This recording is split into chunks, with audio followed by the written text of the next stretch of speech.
Chapter 1. Come Sunday, or I burn your stuff. The text came in at 6:14 p.m., right when the sky outside my apartment window was turning the color of bruised peaches. Come Sunday, or I burn your stuff. No greeting, no punctuation, no explanation. Just that. I stared at the screen until the letters stopped looking like words and started looking like a threat carved into wood. My phone buzzed again, as if impatient. You had plenty of time. I set the phone face down on the table and rubbed my eyes. The apartment was quiet in the way cheap places always are. Thin walls, old pipes, a refrigerator that hummed like it was thinking too hard. This was what she'd left me with. Not even left a sign like a punishment. She already had the house. The big one with the white fence and the maple tree Sophie used to climb before I yelled at her to be careful. She already had the savings account, the retirement fund, the joint credit cards she maxed out before the ink on the divorce papers dried. And she had custody, sole custody. I got weekends when she felt like honoring them. Now she wanted the last scraps. The boxes still in the garage. My tools. Old photos. Sophie's drawings I hadn't had the strength to take yet. Things that smelled like the life I used to have. Burn your stuff, I muttered aloud, tasting the words. Jesus. I picked the phone back up and typed, I'll be there Sunday morning. 3 dots appeared. Disappeared. Appeared again. Don't be late. That was it. Conversation over. I leaned back in my chair and let my head thump gently against the wall. 6 months divorced. 3 months since Sophie died. And she was still finding new ways to hurt me. Like pain was a hobby she refused to quit. They said Sophie's death was an accident. A fall down the stairs. That's what the report said. That's what everyone said. Their voices careful and rehearsed. Like they were afraid the truth might shatter if they spoke it too loudly. I nodded along, signed forms with shaking hands, thanked people I didn't remember. But accidents don't keep you awake at night. I could still see her at the bottom of those stairs when I closed my eyes. Too still, too quiet. Her hair splayed out like she'd just lain down to rest. And the strangest part, what never fit no matter how many times I replayed it, was the lack of noise. Sophie was loud. She cried when she scraped her knee. She screamed when she was scared. According to my ex-wife, Sophie hadn't made a sound. I'd swallowed that lie because the alternative was unthinkable. I pushed away from the table and crossed the room to the small couch, where Caleb's jacket was draped over the arm. He'd forgotten it last weekend. Again, he forgot things a lot lately. Shoes, homework, words. He used to talk nonstop, narrating his entire world like it was a documentary only he could see. Now getting a full sentence out of him felt like prying open a locked door. Last Sunday, when I dropped him back at the house, he'd stood on the porch gripping the strap of his backpack with both hands. You okay, buddy? I'd asked. He nodded too fast. Wouldn't look at me. You sure? Another nod. Smaller this time. I'd crouched down to his level. You can tell me anything, you know that. His mouth opened. Closed. He glanced past me, toward the front door, like it might be listening. I gotta go, he whispered, and before I could say anything else, the door had opened and she was there, smiling that tight smile she used when other people were watching. Now, alone in my apartment, that moment replayed itself with sharper edges. The way his shoulders hunched, the way he flinched when the door slammed behind him, the way his eyes had looked older than 10-year-old eyes should ever look.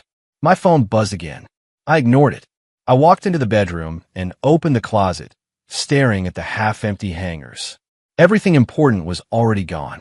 She'd been thorough, efficient, like she always was when she decided something needed to be erased. On the nightstand sat a framed photo of Sophie and Caleb at the beach, both of them squinting into the sun, arms thrown around each other. I picked it up and traced Sophie's face with my thumb. I'm sorry, I said quietly. I should have fought harder.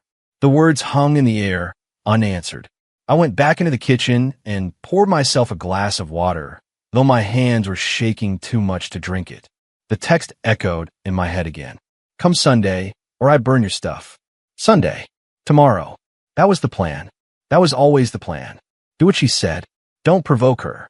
Keep things calm for Caleb's sake. I learned the hard way that pushing back only made her crueler. But this time, something in my chest refused to settle. It wasn't anger. Not exactly. It was a feeling I hadn't been able to name since Sophie's funeral. A low, crawling pressure behind my ribs. The same feeling I got when I stood at the top of those stairs, staring down, knowing something was wrong even before anyone told me. I checked the clock. 7:02 p.m. I imagined waiting until Sunday. Imagined sleeping tonight, waking up, driving over in daylight like a good, obedient ex-husband. Imagined smiling tightly, loading boxes under her watchful eyes, pretending everything was fine. My stomach twisted. I thought of Caleb again, of his silence, of the way he'd whispered, "I gotta go," like it was a confession. "Burn your stuff," I said aloud, sharper now. Over my dead body. I grabbed my keys from the counter, then stopped, my hand hovering. This was how trouble started. Showing up unannounced. Going off script. She'd accuse me of harassment. Of violating boundaries. She called the police just to prove she could. I could already hear her voice. "You're overreacting. You always do." I paced the apartment, back and forth, the floorboards creaking under my feet. Every instinct I'd learned to ignore during the marriage was screaming now, loud and insistent. Something was wrong. Not with the stuff. Not with the threat. With my son. I pulled out my phone and scrolled to Caleb's contact. Stared at it. If I called, she'd answer. Or she'd see the missed call and make his life harder for it. I slid the phone back into my pocket. "Just take a look," I told myself. "That's all. You don't have to go inside. Just see." The lie was thin, but it was enough. I shrugged on my jacket, grabbed my wallet, and paused one last time by the door. Sophie's photo caught my eye again from across the room. "If I'm wrong," I whispered, "I'll turn around." I locked the apartment behind me and walked down the stairs into the cooling evening. The parking lot smelled like oil and damp concrete. I slid into my car, hands gripping the steering wheel until my knuckles went white. The engine turned over with a low growl. Sunday could wait. I pulled out of the lot and headed toward the old house, the sky darkening ahead of me as I drove there Saturday night. Chapter 2. Lights on. Laughter inside. The house looked alive. That was the first thing that hit me as I turned onto the street, how alive it looked. Every window was lit, warm yellow spilling out onto the lawn like nothing bad had ever happened inside those walls. Cars lined the curb where mine used to sit. A red SUV. A dented pickup. Someone's motorcycle leaned on its kickstand near the mailbox, chrome glinting under the streetlight. Music thumped faintly even with my windows rolled up. Something upbeat. Carefree. I slowed without meaning to, my foot easing off the gas as if the sight alone had reached out and pressed down. For a second, I wondered if I had the wrong house. Then I saw the maple tree in the yard, the one Sophie used to climb until my ex-wife yelled that she'd rip her dress, and I knew. This was it. I parked half a block away, instinct more than caution, and shut off the engine. The sudden silence inside the car made the music from the house feel louder by comparison, a distant pulse under everything. I sat there with my hands on the steering wheel, staring at the place that had been my home for 12 years. A laugh burst out from inside the house, high and sharp, a woman's voice. It floated out through an open window, unbothered by the night. "They're having a party," I muttered. The idea felt obscene.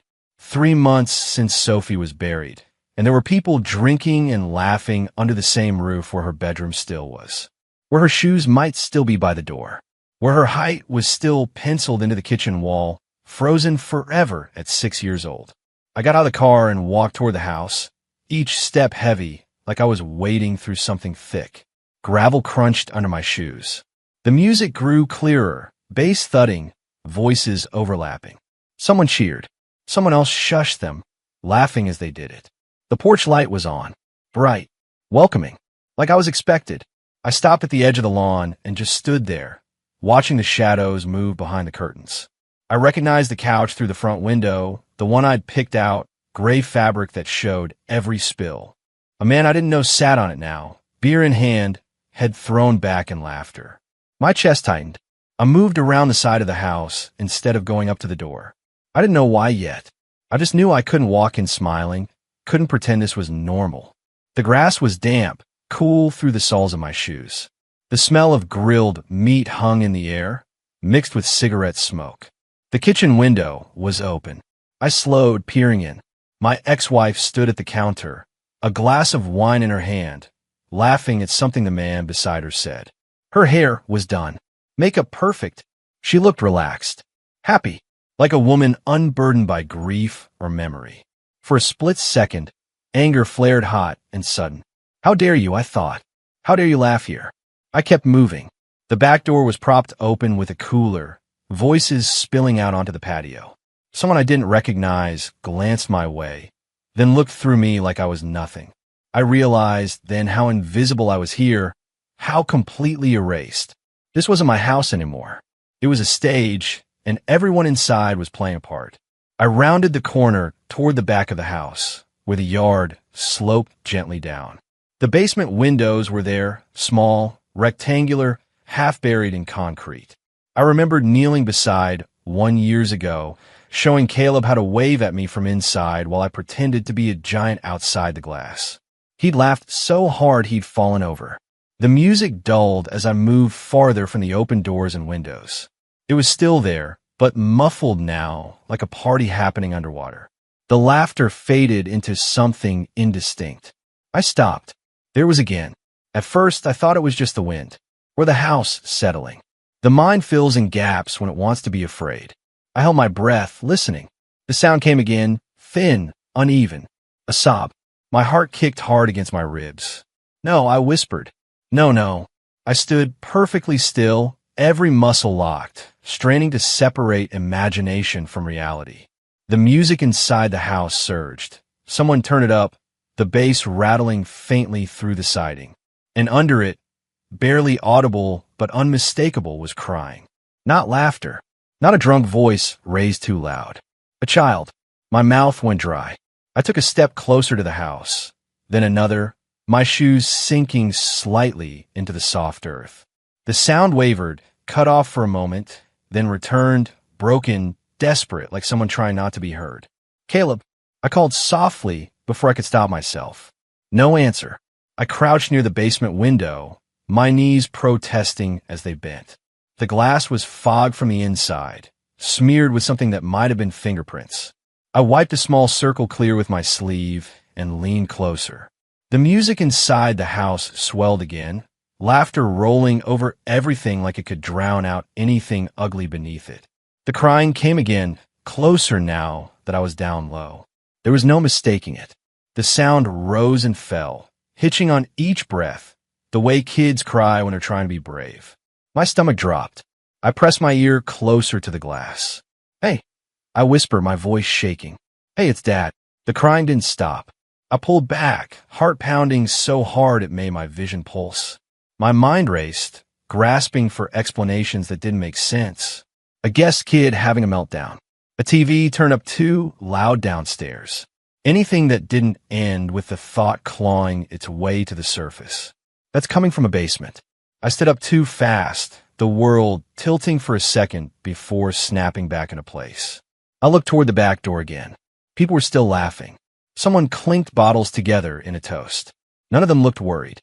I walked toward the foundation, following the sound, each step more certain than the last.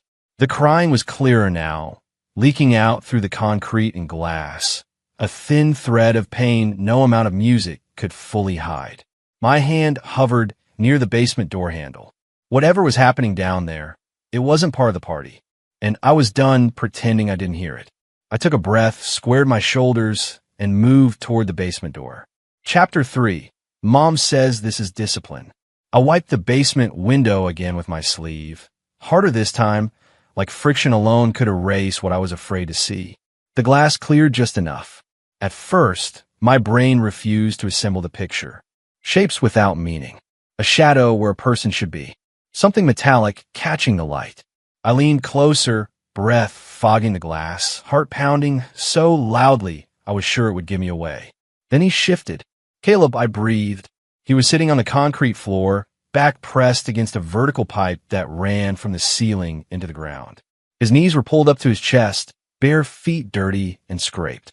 His wrists were raised above his head, arms trembling, metal cuffs locked around them, handcuffs secured to the pipe with a short length of chain.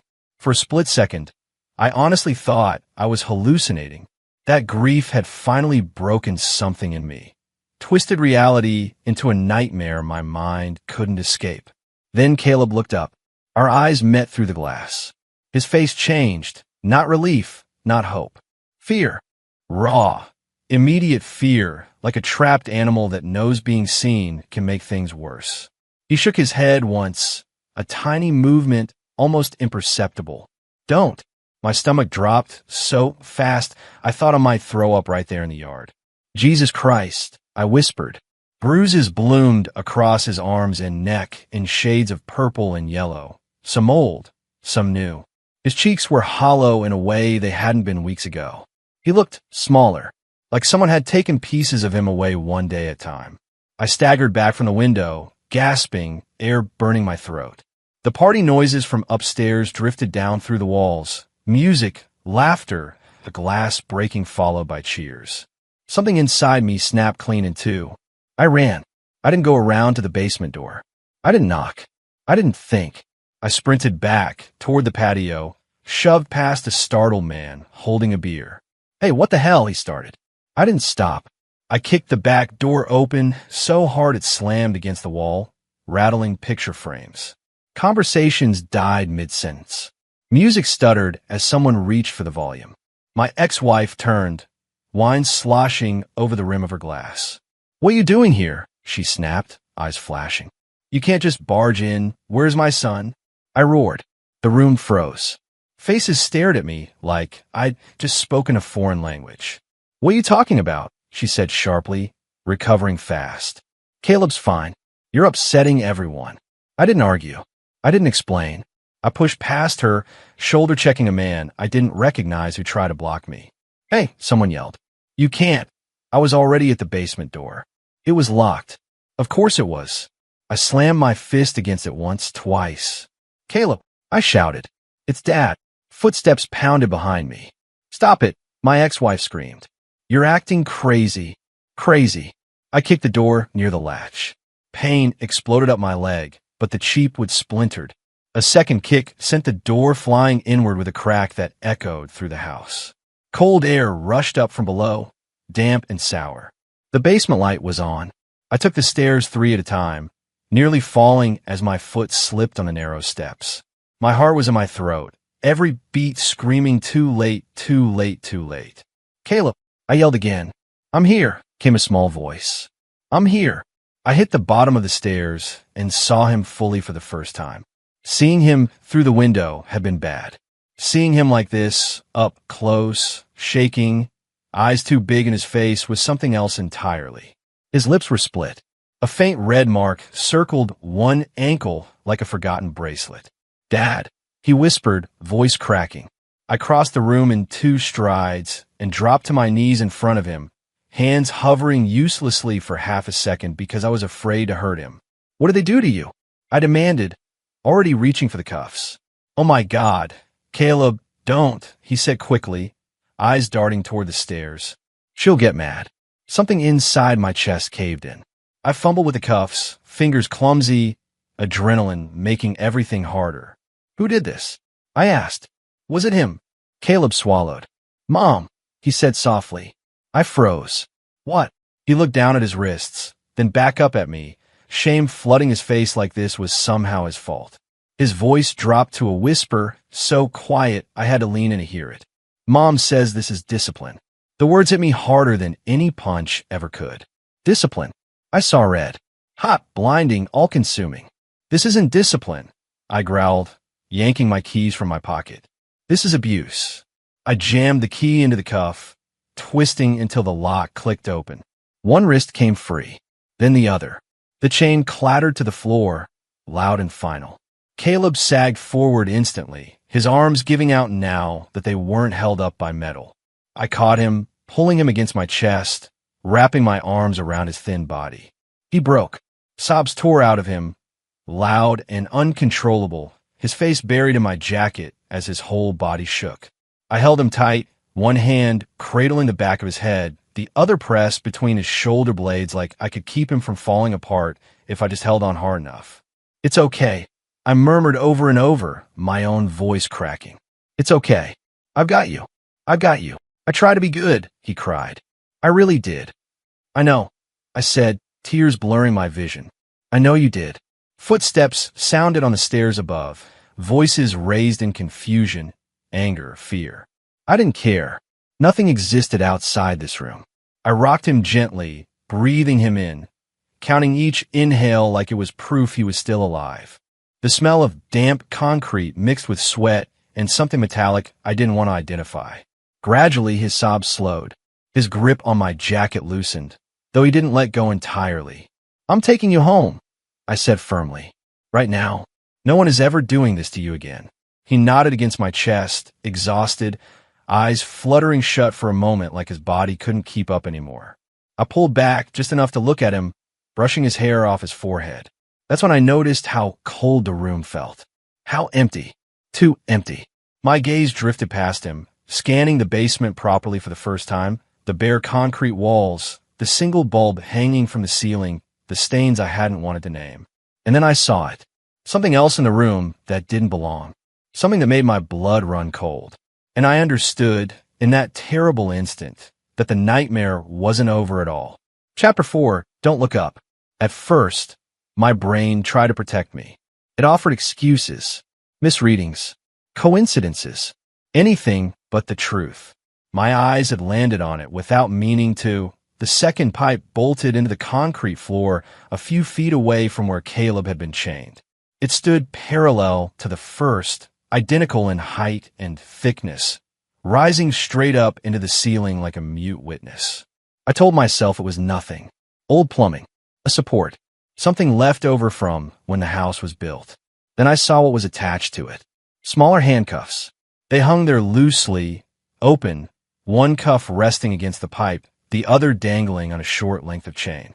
The metal was dull, scuffed, worn smooth in places that shouldn't have been smooth at all. My breath hitched. No, I whispered, the word barely forming. No, no, no. I took a step toward it without realizing I'd moved. My knees felt weak, like the bones inside them had turned to chalk. I stared at the cuffs, unable to look away, my mind racing backward through memories it suddenly reclassified as warnings. Sophie crying when it was time to go back to her mother's. Sophie wetting the bed after the divorce. Sophie clinging to me at drop-offs like she knew something I didn't. Dad, Caleb said. His hand shot out and grabbed my sleeve with surprising strength, fingers digging into my arm like anchors. His grip stopped me cold. Don't, he whispered. I looked down at him. His face had gone pale, all the color drained away, his eyes wide and pleading. Don't look up. The words didn't make sense at first. I frowned, confused, heart pounding so hard it hurt. Caleb, I said gently, it's okay. He shook his head violently, tears welling up again. Please, he whispered, please don't. Something in his voice, a broken, desperate edge, told me I was standing on the edge of something I couldn't come back from. My gaze flicked from his face to the pipe, and then, despite every instinct screaming at me to stop, it followed the line of that pipe upward. I looked up. The ceiling beam ran horizontally across the basement, thick and dark with age. At first glance, it looked like any other old piece of wood, rough, splintered, forgotten. Then the light caught the scratches. They were shallow but deliberate, carved again and again into the wood by something small and sharp. Fingernails. A piece of metal. I didn't know, and I didn't want to.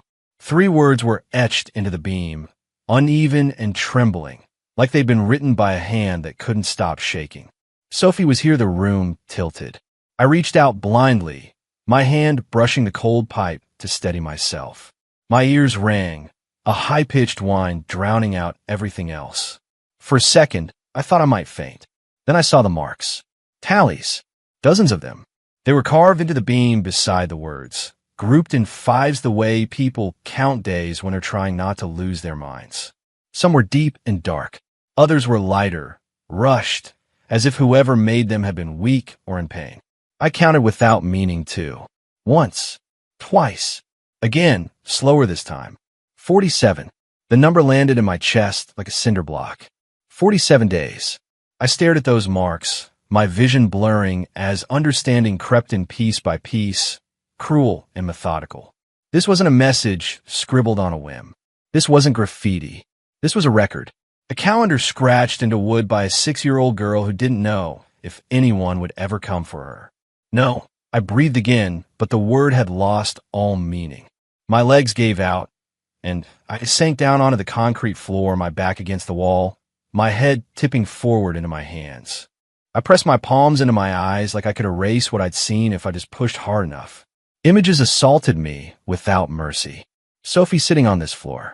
Sophie reaching up on her tiptoes, wrists pulled high, crying until her throat hurt. Sophie counting days, because time was the only thing she still had control over. 47 days. I felt Caleb shift beside me.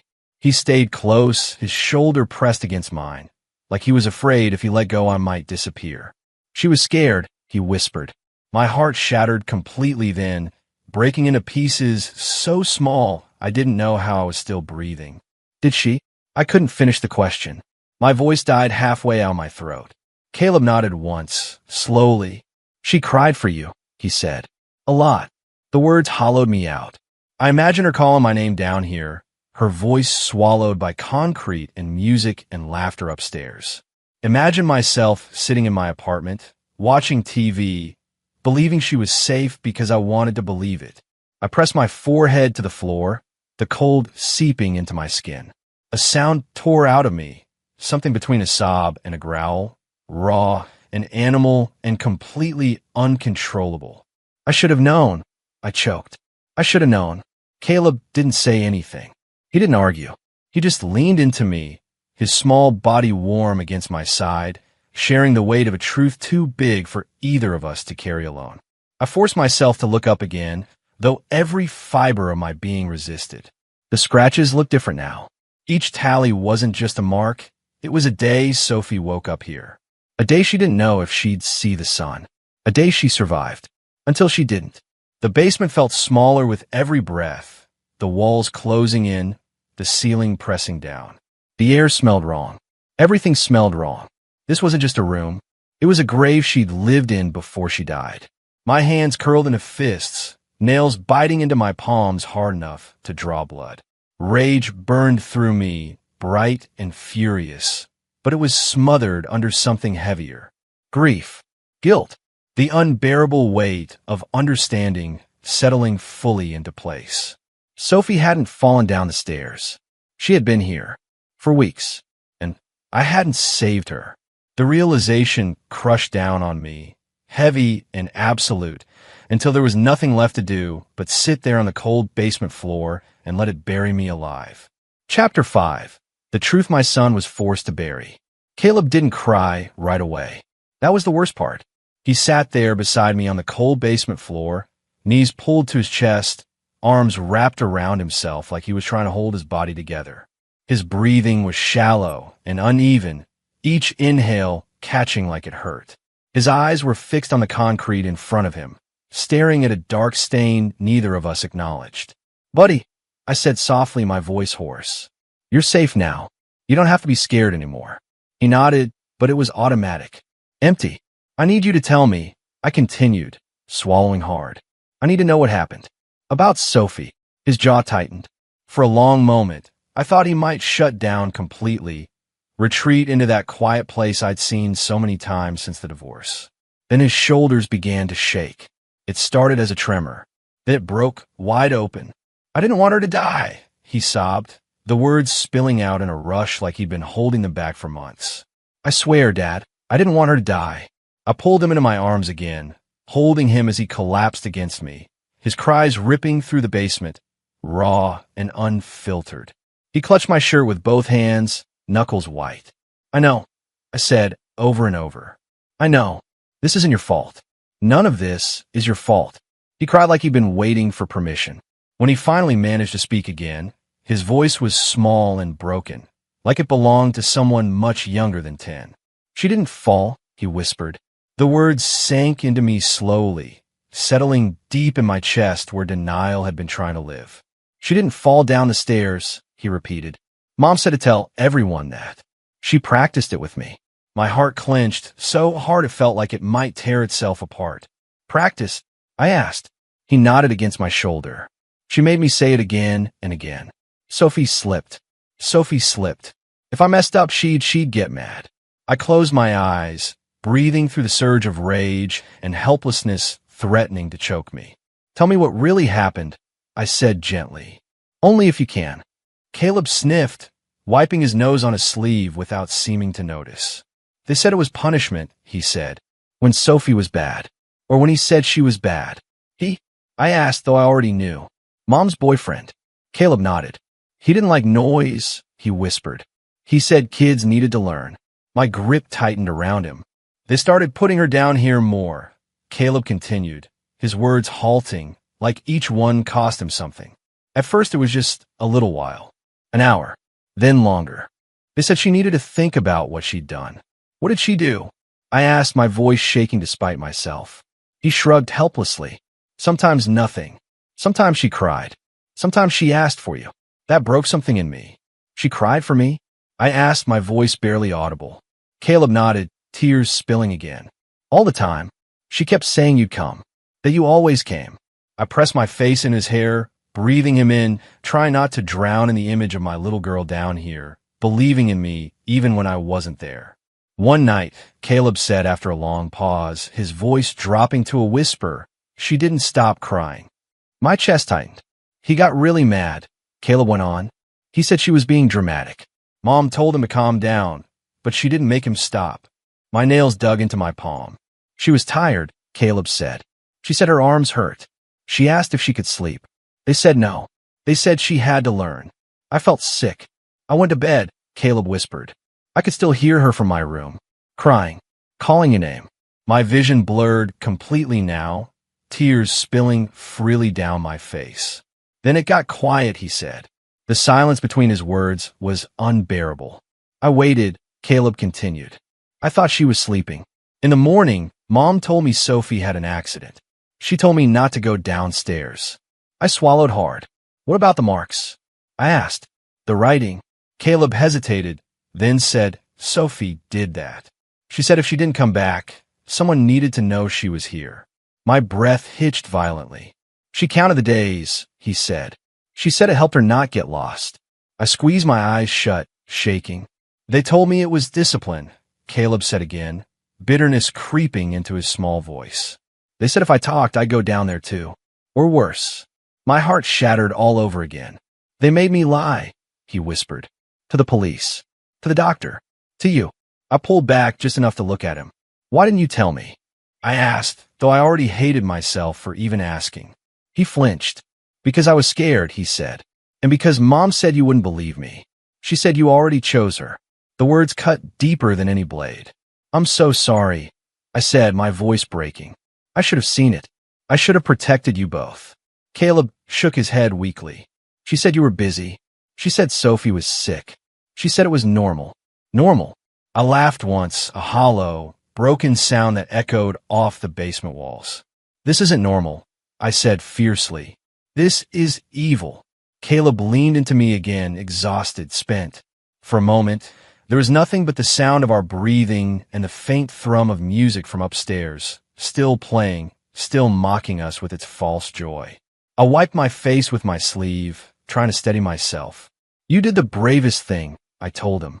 You survived, and you told me. He didn't answer.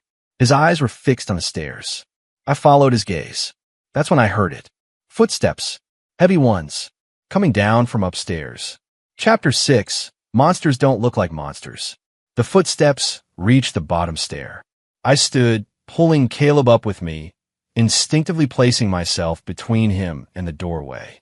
My hands were still shaking, but my body felt solid, anchored by something heavy and immovable. Rage, maybe. Or resolve. Probably both. My ex-wife appeared first, one manicured hand on the railing, her face already arranged into something annoyed rather than alarmed. What's going on down here? She demanded, eyes flicking past me to Caleb, then back to me. You're making a scene. Behind her, her boyfriend followed, filling the doorway with his broad shoulders and smug posture. He smelled like beer and cologne, the kind meant to announce itself before the man did. He took in the broken door, the open cuffs on the floor the way I was holding my son, and he smiled. Wow, he said lightly. You really went off the deep end this time. Caleb flinched. I felt it through my arm. Stay behind me, I murmured without looking back. My ex-wife sighed like I'd spilled something inconvenient. This is exactly what I was talking about, she said, turning to her boyfriend. He always does this. Storms in, scares the kids, plays the hero. I stared at her, disbelief giving way to something colder. You chained him to a pipe, I said. My voice didn't rise. It didn't need to. She rolled her eyes. It's discipline. You wouldn't understand. You were never good with follow-through. Discipline? I barked a laugh, sharp and humorless. You call this discipline? The boyfriend shrugged. Kids troubled, he said. You can't let them run wild. Sometimes they need structure. Caleb's fingers dug into my jacket. Don't talk about him, I snapped. You don't get to say his name. My ex-wife crossed her arms. Lower your voice, she said. There are people upstairs. I gestured wildly around the basement. Oh, I know. The party. The music. The laughter. While my son is chained in a basement. He wasn't chained, she said quickly. He was restrained. There's a difference. Something in me snapped again, clean and sharp. You touch him again, I said, stepping forward just enough to make my point clear, and I will end you. Her boyfriend's smile faded. You're threatening me now? I'm promising you, I said. My ex-wife scoffed. You think anyone's going to believe this? She glanced at Caleb. He lies. You know that. He's emotional. Ever since Sophie.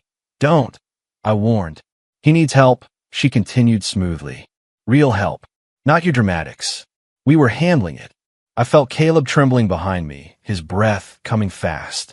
You were torturing him, I said. And Sophie. Her face hardened for a split second, just long enough for the truth to slip through, before she smoothed it away. That's enough, she snapped. You're done here. Put him down and leave, or I'm calling the police. Go ahead, I said. She blinked. What? Call them, I repeated. Tell them everything. Her boyfriend stepped forward, voice dropping. You don't want to do this, he said. You have no idea how bad this can get for you. You kick in a door, kid gets hurt. Guess who they blame? I leaned in, close enough to smell the beer on his breath. Step back, I said quietly. He didn't. So I shifted, placing my body squarely between him and Caleb, one arm shielding my son, the other clenched into a fist I was barely controlling. My ex-wife's voice sharpened. You're not taking him. I am, I said. Right now. You don't have custody. I don't care. You'll lose everything, she hissed. I'll make sure of it. I looked at Caleb. His eyes were wide, wet, fixed on me like I was the only solid thing left in the world. I don't care, I said again. I bent, scooped Caleb up into my arms, and turned toward the stairs. My ex-wife lunged forward. You put him down. Her boyfriend moved too fast, grabbing my shoulder. I spun, knocking his hand away. Touch me again, I warned, and this ends very differently. For a moment, no one moved. The basement felt like it was holding its breath. Then my ex-wife laughed, short and sharp. You're unbelievable, she said. You think this makes you some kind of savior? You abandoned us. You don't get to rewrite history. I didn't abandon my children, I said. I trusted you. That shut her up. I took the stairs one step at a time, every muscle coiled, expecting them to rush me from behind. They didn't. The music upstairs faltered as we emerged, partygoers staring in confusion as I carried my son through the living room. Call the police, my ex-wife shouted after us. He's kidnapping my child. I didn't look back. Outside, the night air hit us hard and cold.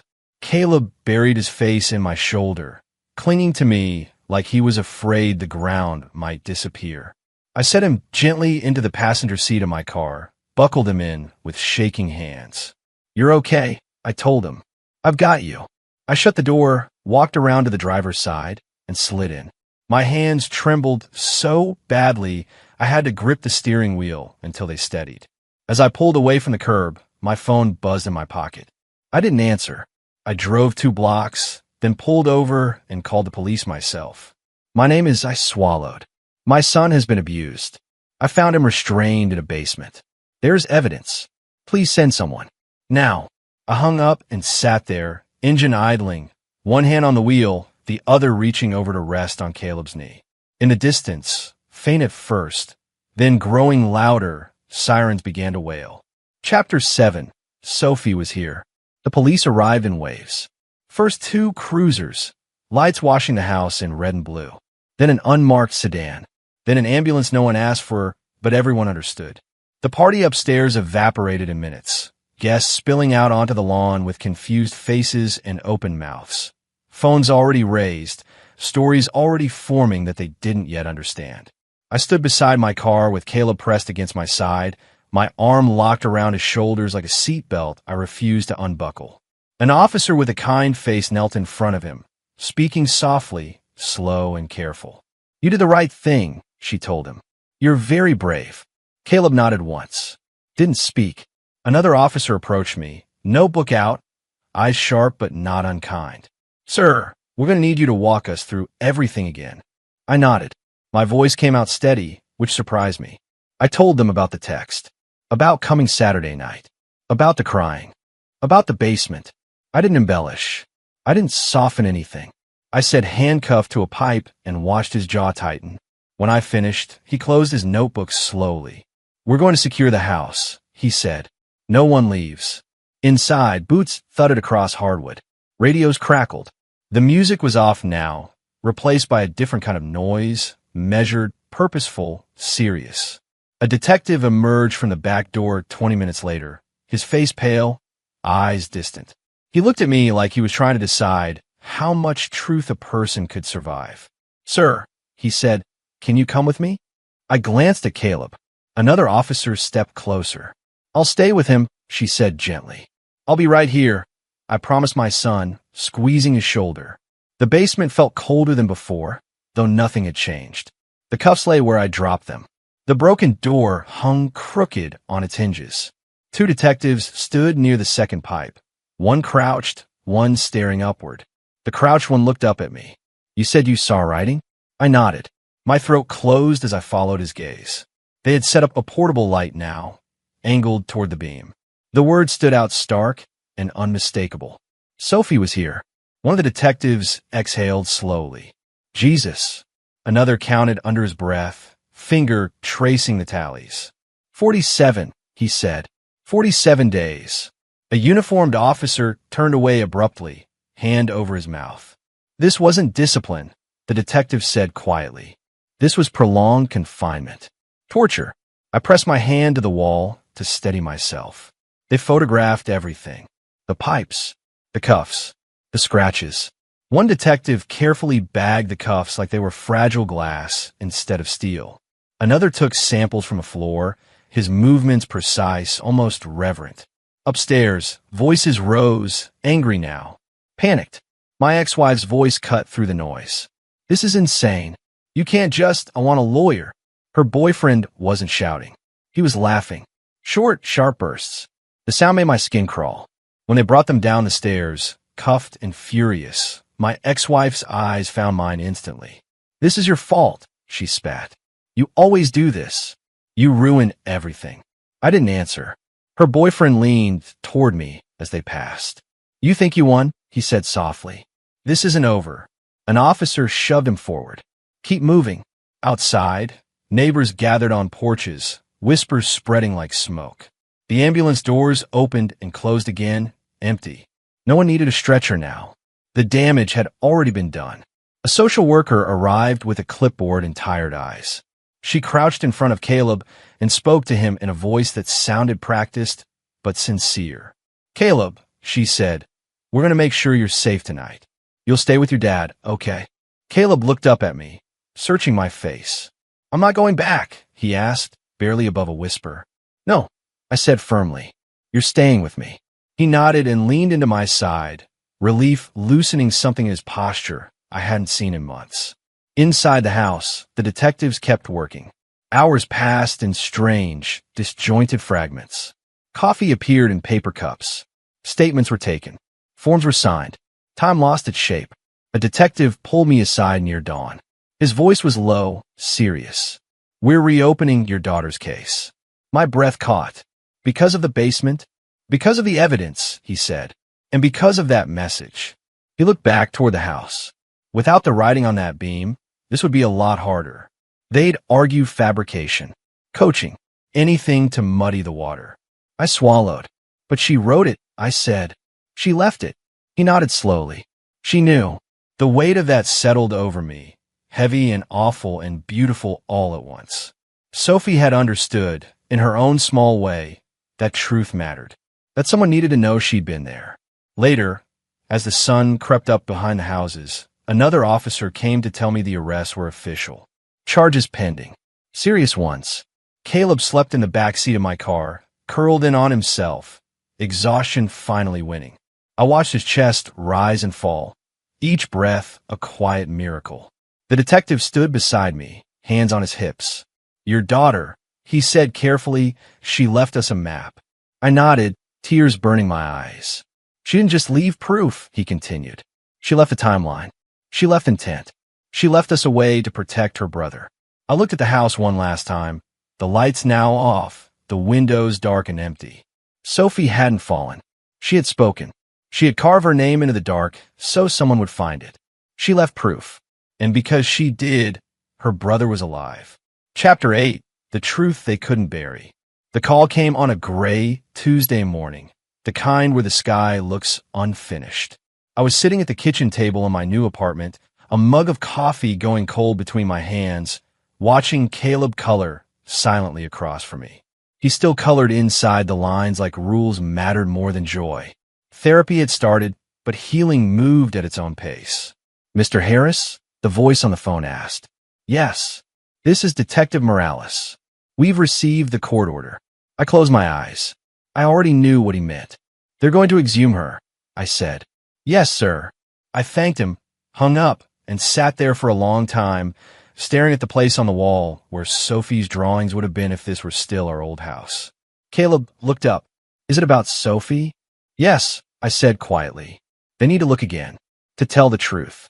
He nodded, accepting it with a gravity no child should have to carry.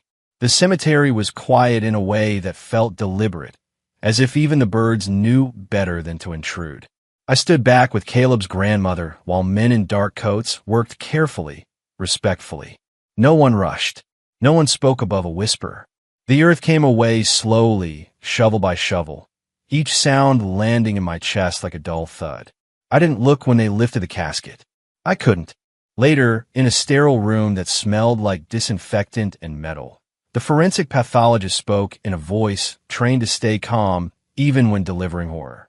We found multiple fractures, she said, hands folded. Some recent, some in various stages of healing. My jaw tightened. Arms, ribs, a hairline fracture in the collarbone, she continued. None consistent with a single fall. She paused, letting that sink in. There were also marks on her wrists and ankles, she said carefully. Scarring consistent with restraints. My stomach turned. And signs of malnutrition, she added. Not starvation, but prolonged deprivation. I felt like I was sinking into the floor. The cause of death, she said, finally, was blunt force trauma. Prolonged, not accidental. I stared at the table between us, my hands clenched so tightly my nails left half-moon marks in my palms. They staged it, I said. She nodded once. Yes. Outside, the sun was bright and cruel, the world continuing on like nothing had changed. The official report came a week later. Cause of death. Homicide. Manner of death. Abuse over an extended period of time. The words were clean. Clinical. They didn't scream the way I wanted them to. The news reopened everything. Sophie's case was no longer a tragedy. It was a crime. And now, they needed Caleb. The prosecutor explained it gently, sitting across from us in a small conference room with neutral walls. He won't have to be in the courtroom, she said. We'll record his testimony. Video only. You'll be nearby the entire time. Caleb sat very still, hands folded in his lap. Do I have to? He asked. She met his eyes. You don't have to do anything, she said. But what you know matters. He looked at me. I swallowed. I'll be right there, I said. The whole time. He nodded. The room was small. A camera, a chair, a box of tissues on the table, like an afterthought. Caleb climbed onto the chair, feet not quite touching the floor. The woman behind the camera smiled softly. Whenever you're ready, she said. Caleb took a breath that shook on the way out. They said Sophie fell, he began, but she didn't. The words came slowly at first, then faster as something unlocked inside him. They put her in the basement, he said, when they were mad. Or when he was mad. Who is he? The prosecutor asked gently. Mom's boyfriend. Caleb stared at his hands. He said she cried too much. He said it was annoying. He swallowed. The last night, Caleb continued, voice trembling, she asked if she could sleep. Her arms hurt. She said she was tired. I closed my eyes. He told her no, Caleb said. He said she had to learn. Silence filled the room, thick and unbearable. I heard her crying for Dad, he whispered. Then it stopped. The prosecutor waited. Didn't rush him. In the morning, Caleb said, Mom told me Sophie fell. She made me practice saying it. Over and over. She said if I messed up, I'd go in the basement too. He looked up then, eyes bright with tears. She said you wouldn't believe me. I felt something tear inside my chest. They told me to smile, he added. At the hospital, at the funeral, the camera kept rolling. History was being recorded. When it was over, Caleb sagged forward like he'd run a marathon. I pulled him into my arms and held him while he cried, my shirt damp with tears I didn't try to stop. You did so good, I whispered. You were so brave. Months passed. Motions were filed. Evidence stacked up like bricks. The defense tried to argue control, stress, discipline gone wrong. None of it stuck. Because the truth was carved into wood. Because it was written into bone. Because a child had finally been allowed to speak. The courtroom doors stood open on the first day of trial, sunlight spilling across the polished floor. I stood with Caleb's grandmother, my hand resting on his shoulder. Across the room, the defendants sat stone-faced, lawyers murmuring in their ears. The judge entered. Court is now in session, the bailiff announced. And at last, the truth stepped into the light. Chapter 9, Verdict. The courtroom smelled of polished wood, stale coffee, and fear. I arrived early, as usual, Caleb beside me, holding my hand like a lifeline. The trial had dragged on for weeks, each day stretching into a lifetime of evidence, cross-examinations, and silent gasps. I had grown used to the faces of the jury, 10 strangers tasked with holding monsters accountable. But today was different. Today, the verdict would come. The gallery was full. Press lined the walls, cameras off but notebooks open, capturing every expression, every whisper. Across the room, my ex-wife sat rigid, dressed in black, lipstick a thin, defiant line. Her boyfriend's shoulders were square, but the tension in his jaw betrayed the cracks in his facade. Caleb didn't look at them. He kept his gaze fixed on my hand, squeezing it once, twice. I felt the small, nervous tremor in his fingers, the same tremor I'd felt the night I pulled him from that basement. The judge entered, robes swishing, papers in hand. Silence descended like a heavy blanket. Everyone stood. The judge gestured to remain seated. Ladies and gentlemen of the jury, he said, voice steady, deliberate. Have you reached a verdict? The foreperson rose. She looked exhausted, but her eyes were steady. We have, Your Honor. My stomach clenched. Caleb's grip tightened on my hand. I swallowed. Read the verdict, the judge instructed. The foreperson took a breath. On the charges against the defendant, Elizabeth Harris, she said, her voice quivering slightly under the weight of words, the jury finds the defendant guilty on all counts, including murder in the first degree. A murmur rippled through the courtroom. My ex-wife's lips parted as if to speak, but no sound came. Her hands trembled on the table. For the defendant, Michael Carter, the foreperson continued, the jury finds the defendant guilty of murder in the first degree. The minimum sentence is 35 years, with life imprisonment as the maximum. I felt Caleb stiffen beside me. I held him tighter. The room was full of people, but it felt like we were the only ones there. Every eye turned toward the defendants. The weight of the truth, carried by a 10-year-old boy, had crushed their lies.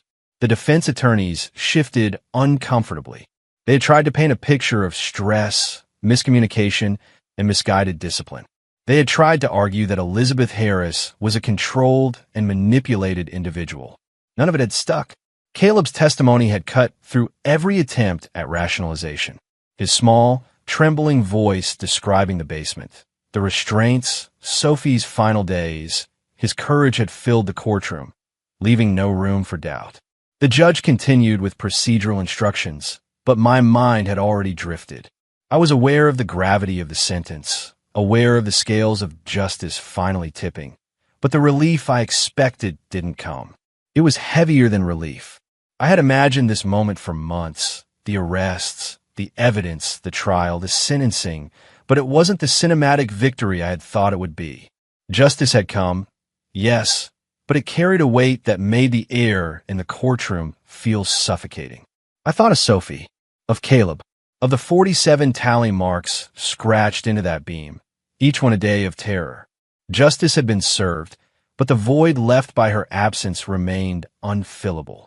Caleb squeezed my hand again. I looked down at him. His eyes were tired, but there was a small spark, a glimmer of trust, of safety, of survival. That spark was everything. Outside the courtroom, reporters shouted questions I didn't answer. Cameras flashed. I felt the press coverage like static in my chest, but I didn't care. My world had condensed into the seat beside my son, the small hand I held, and the knowledge that he would never be chained again. We left the courthouse quietly, despite the chaos around us. The sun was high, sharp and bright, illuminating the streets in a way that seemed almost cruel. People moved past us, lives continuing, oblivious to the gravity of what had been revealed. Caleb leaned into me as we walked to the car. I felt his warmth and the slow, uneven rise and fall of his breath. For the first time in months, he didn't flinch at the sound of a door slamming or a car horn. For the first time, he seemed alive in a way that didn't carry constant fear. I exhaled slowly, letting the tension leave my shoulders in a single, long breath. But I didn't feel triumphant. There was no elation, no sweet satisfaction. Justice had been done, yes, but at a cost that no sentence could ever repay. I thought of the life we had lost, of Sophie, of the months Caleb had endured alone, of the stolen years that no amount of therapy could truly recover. Life without parole in 35 years felt meaningless against the months of torture, against the absence of laughter that had once filled our house. Yet there was something else, a fragile, cautious hope that had begun to bloom. Caleb's survival, his testimony, his courage. That was real. That was something we could carry forward. That spark, small and trembling though it was the only victory that mattered. We drove home in silence. Caleb rested his head against the window, watching the city blur past. I kept my hands on the wheel, knuckles white, mind replaying the trial, the faces of the jury, the calm authority of the judge, and the terror I had seen reflected in my son's eyes during the testimony. Time passed. Days turned into weeks. We returned to therapy sessions. We talked about Sophie in careful, gentle ways. We navigated the world slowly, deliberately, aware of shadows but determined not to let them swallow us. The weight of justice, the gravity of the verdict, lingered. It was a reminder that monsters sometimes looked like people, that evil could hide behind a familiar face, a smile, a casual cruelty. But it also reminded me of the resilience of those who survived, of the courage it took to speak truth in a world that preferred silence. The verdict had come. The law had been served. But the true work, healing, protecting, living, had only just begun. And as the sun set that evening, golden and relentless, I realized that justice was heavy. It was necessary. It was right. But it was not satisfaction. Satisfaction, I understood, would come only in time, in small victories, in Caleb laughing without fear, in remembering Sophie not for the way she died, but for the way she fought to protect her brother. Chapter 10, because she was here. 2 years had passed, and time had a way of softening the sharpest edges, though it never erased the scars. The apartment I now called home wasn't much, but it was ours. Caleb ran ahead of me in the mornings, backpack bouncing, hair falling into his eyes, laughter spilling from him like sunlight. It was a new sound, untethered, unburdened. "Dad, wait up," he called, spinning around on the sidewalk, nearly tripping over his own sneakers. I laughed, though it was tentative, careful. Easy, Speedy, I said, catching him by the shoulder. You're going to wear those shoes out before lunchtime. He grinned, breathless, and darted forward again. I let him go, watching him weave through the small group of kids waiting for the bus. Friends. For the first time, he had friends. Not fake ones, not ones dictated by circumstance, but kids who liked him for him, without strings or threats. Therapy had helped too. Weeks of talking, drawing, even silence had slowly untangled the knots in his chest. I watched him grow stronger, little by little, each day a tiny reclamation of the childhood that had been stolen from him. Grandmother often joined us on weekends, her voice soft but firm, coaxing laughter and stability back into our lives. He's a fighter, she said one afternoon as Caleb explained for the 10th time how his science project volcano would erupt. Your father's proud. I'm proud. And you're unstoppable. Caleb smiled shyly, shoulders straightening, his confidence blooming in the small acts of everyday life. Climbing the jungle gym, asking a teacher a question, even just raising his hand. Yet every week, rain or shine, we went to the cemetery. Sophie's grave was tidy, small flowers marking the place where the world had failed her, but where her memory lived vividly for us. Caleb had started to talk to her quietly, not in anger, not in grief, but in the way a child would speak to someone who was always listening. Hi, Sophie, he said one afternoon, kneeling by the stone, brushing a small hand over the letters carved into granite. I had a good day. I made a new friend. We played soccer.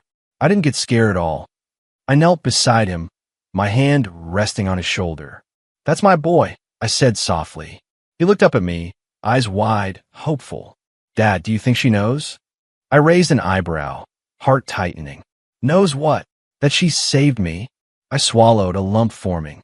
The image of her scratched words, 47 tally marks, her bravery living in the dark, still vivid in my mind. Yes, I said quietly. She knows. She was there for you, even when no one else could be. Caleb smiled faintly, a glow of reassurance passing between us. For a moment, the weight of all we'd endured lifted slightly, carried away by something Sophie had left behind, a small, irreplaceable proof of love, courage, and survival. Back home, our lives settled into a rhythm. Weekdays were for school, therapy, homework, and slowly restoring normalcy. Evenings were for cooking together, reading stories, laughter creeping back into our apartment like water seeping through cracks in a wall. One night, as Caleb climbed into bed, I tucked the blanket around him, brushing hair from his forehead. You know, I said, voice low, Sophie's bravery taught me something. He tilted his head, curious. What? That monsters don't always look like monsters, I said. And sometimes you have to trust your instincts. You have to act when something feels wrong. One choice, one night, one kicked-in door can change everything. Caleb nodded solemnly, the kind of understanding that a child shouldn't need, but somehow had earned. I kissed his forehead, lingering. Because of her, I said softly, you're here. You're alive. You have your life back. He closed his eyes, letting the words sink in. Because she was here, he whispered, almost to himself. I smiled, a mixture of grief and gratitude pressing together in my chest. Yes, I said, because she was here. The days continued to pass. Autumn came with its crisp air and amber leaves. We raked together, laughed together, even carved pumpkins. The world was still imperfect, and we carried our scars, but there was life. There was movement forward. There was healing. On Sundays, Caleb and I continued our ritual at Sophie's grave. Sometimes we spoke. Sometimes we were silent. Sometimes we laughed at the smallest things, birds landing too close, squirrels chasing each other, but always we remembered. Hi, Sophie, Caleb said one day, brushing a hand over the cool stone. Thanks for helping me be brave. I like being brave now. I like being me. I rested my hand on his back. You are brave, I said. All on your own. But she gave you the first push. He smiled, small and genuine, and I felt a wave of relief and pride crash through me. Later that evening, as I closed the door behind us and tucked him into bed, I paused. The echoes of the past were still there. Yes, memories that would never fade, but they had been tempered by survival, courage, and love. We had come through darkness. We had faced monsters that wore familiar faces. And we had learned that light could exist even after unimaginable darkness.